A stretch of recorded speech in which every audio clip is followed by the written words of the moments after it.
I move on to Abuja, where we have Godfrey, Eshiemoghie, there to give us updates on what's happening day 2 of the peaceful protest for End Bad Governance. Good morning, Godfrey, and tell us what's going on in Abuja. We can see that traffic is still quite light behind you, but tell us what's going on. Yeah, good morning. Of course, traffic is still light, but it's a bit better than what it was yesterday after the people trooped to the streets to demand for an improvement on the government, or the governance by the current government of President Bola Tinubu. Now, what we have today, the people are beginning to come out after staying indoors for most parts of yesterday. That's day 1 of the End Bad Governance protest. Security operatives were drafted in to ensure law and order was maintained when things boiled over, and hoodlums took over the once peaceful protests. But today, calm has returned and people are returning to their business places.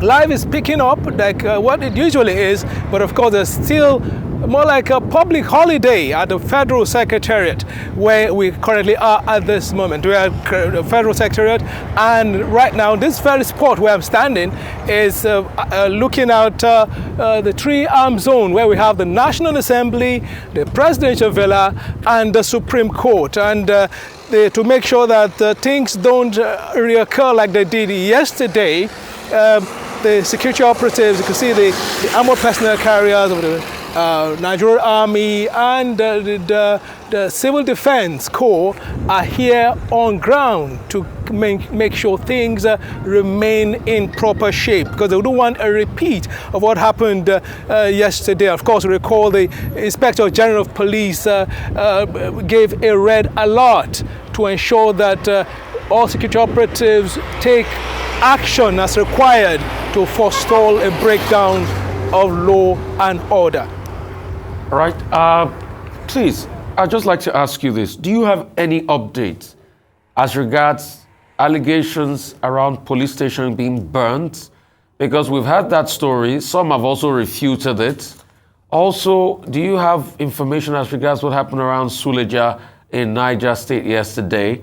And can you also tell us more about why some of the protesters were said to have left the MK Abiola Stadium area and moved over to Eagle Square, when initially they were gathered around the MK Abiola Stadium area?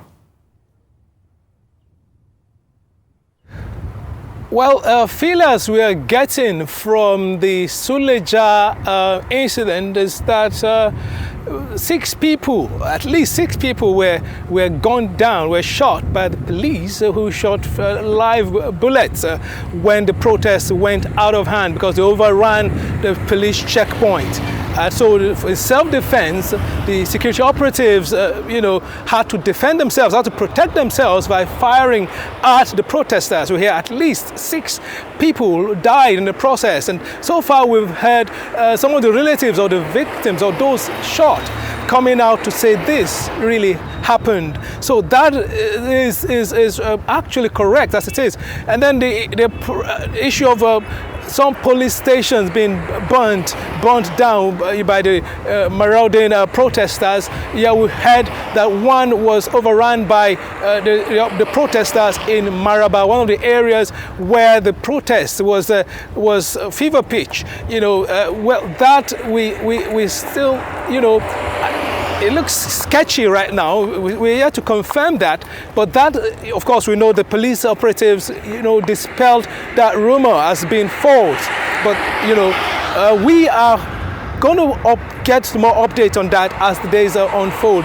But then, of course, why the protesters left the National Stadium to come to the city center during the protest yesterday? Of course, we knew at some point the anti-protesters came to that same MK Abiola Stadium, of course, to forestall a likely clash of people with different interests. Of course, they had to leave that place to come to the city center to make their voices heard. That, of course, is the reason that happened. Of course, we knew what happened afterwards. The people had to be tear gassed when they came in and posed a threat to the security operatives and residents of the FCT. And of course, the strategic location of the FCT and the strategic location where the protesters gathered, that, of course, had, resulted in the action that the security operatives took. Of course, we know what later happened afterwards with incidents of attacks and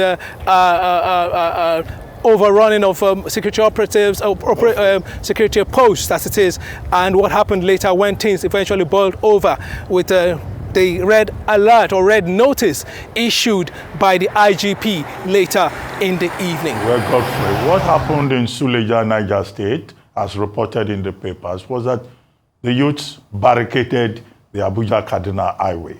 And the official report, or what the papers have reported, is that 4 persons were killed. Now, yesterday, when we started the coverage, we started from the converging point, which is at the stadium, where we had the Benga show.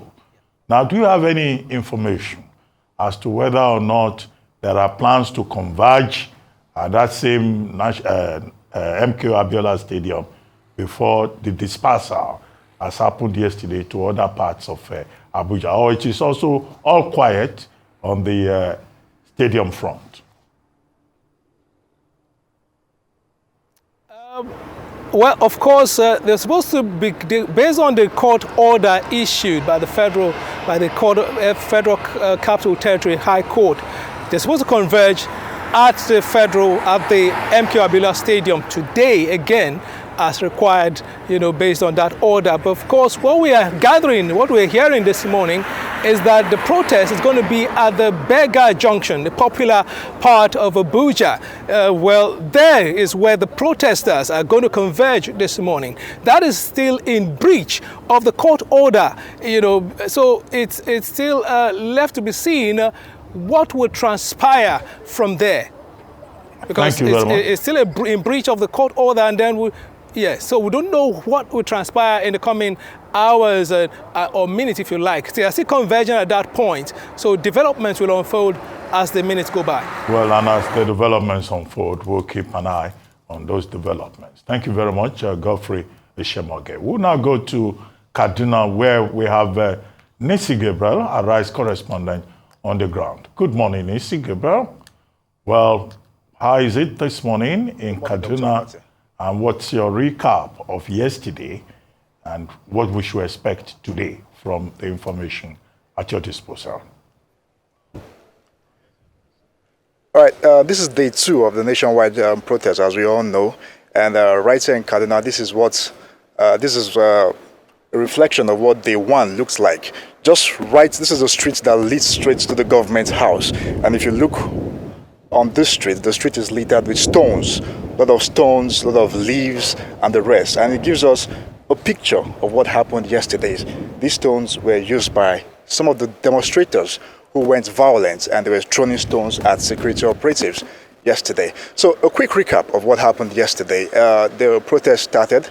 It took off from the popular NEPA roundabout around the UTC junction, and a different group of protesters converging together, and they moved in different folds towards the government house. This is one of the axes that leads to the government house. There's another axis that leads to the government house, and another one behind me, several axes leading to the government house. So as they marched towards the government house, a lot of security operatives were there.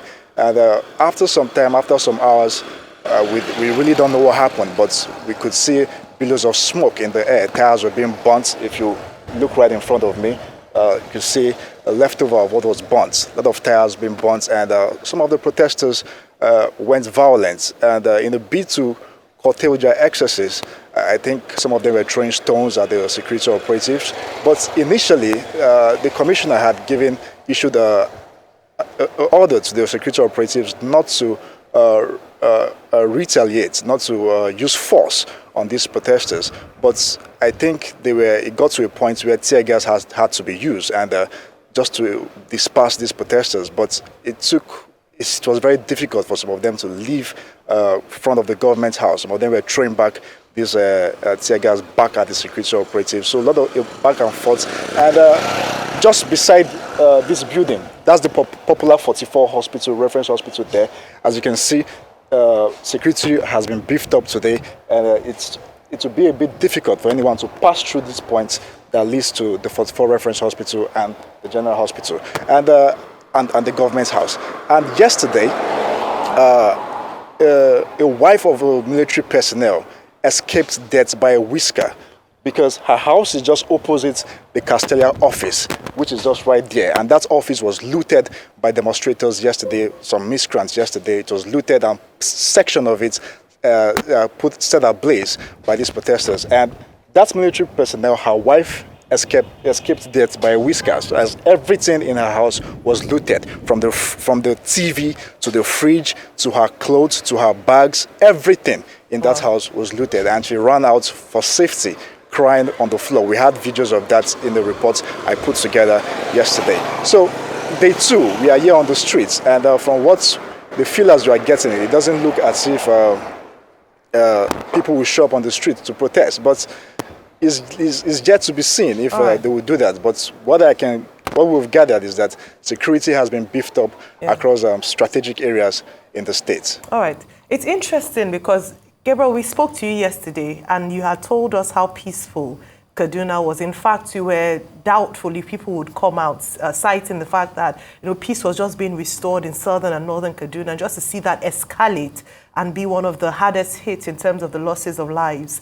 What really caused the loss of life? Was it the security agencies shooting at the protesters when they got rowdy and violent, like you've mentioned? Or was there some sort of provocation, aggravation? What really happened with regards to that? Because I hear, and please confirm the numbers, that 3 people were killed in the state. Yes, it's good for us to set the record straight. I saw those figures being churned out yesterday. I can't confirm that because I was right on the streets in the middle of everything. And what was used by the police operatives here was just tear gas to disperse these protesters. No shots were fired in the air or any sort of, nothing of sort happened before, based on what I witnessed. What I can confirm is that a security operative, a policeman, was almost lying down lifeless. He was attacked by these protesters. And in the live I did yesterday, he was put in a vehicle and was being moved to the 44 Reference Hospital. Maybe after this life, we'll get more details about his condition. But as to the life loss, 3 being reported by all the media outfits, I can't confirm that figure. Thank you, that's important. Okay, so let's also talk about what happened despite all of the interventions by Governor Sani, and it looks as though things were not going to degenerate when you first got across the house. What really happened? When did the protesters get agitated? When did the agitation start? What broke the camel's back yesterday in Kaduna? Because we thought things were going to be peaceful pretty much. And do you see any political slants to it? And that's why I kept on asking about the parts you were in. What major parts did it happen? Was it central Kaduna or the north or the south of the town?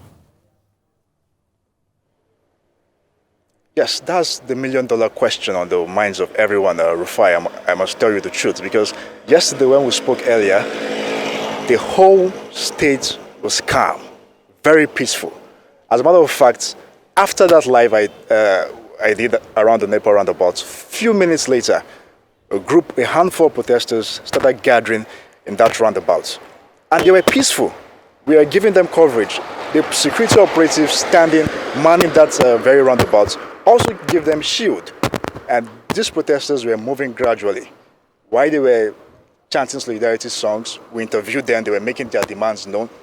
All of a sudden, looking towards the central market, which is just a straight road leading to the Nepal roundabout, we saw a huge crowd of people advancing towards us. Not only from that direction, also from the Cow roundabout direction. They were also coming. So it's my sense that that peaceful demonstration was infiltrated yesterday. And many hoodlums took advantage of that to cause mayhem. A lot of disaster. For crying out loud, why would you go into a government property, the Castelia office over there? You lose everything from computers to files and you try to destroy the property. An innocent woman, you go to her room, you loot everything. Nothing was left, down from refrigerator, everything. So from indications, according to what the security operatives are telling us, they are saying it's just sense that the demonstration yesterday was infiltrated by the proscribed IMN group and other hoodlums in the state. So of course, it does have a political undertone because this is Kaduna State, and you don't take anything for granted in this state. Every little thing counts in this state due to the sensitive nature of this state. Everything counts, just like I rightly said, in this state. So you don't leave anything to chance. That's my sense, Rufai. Okay, thank you very much, Nissi Gabriel. Just keep safe. Even journalists are not, their targets, as we have been told. Thank you very much indeed.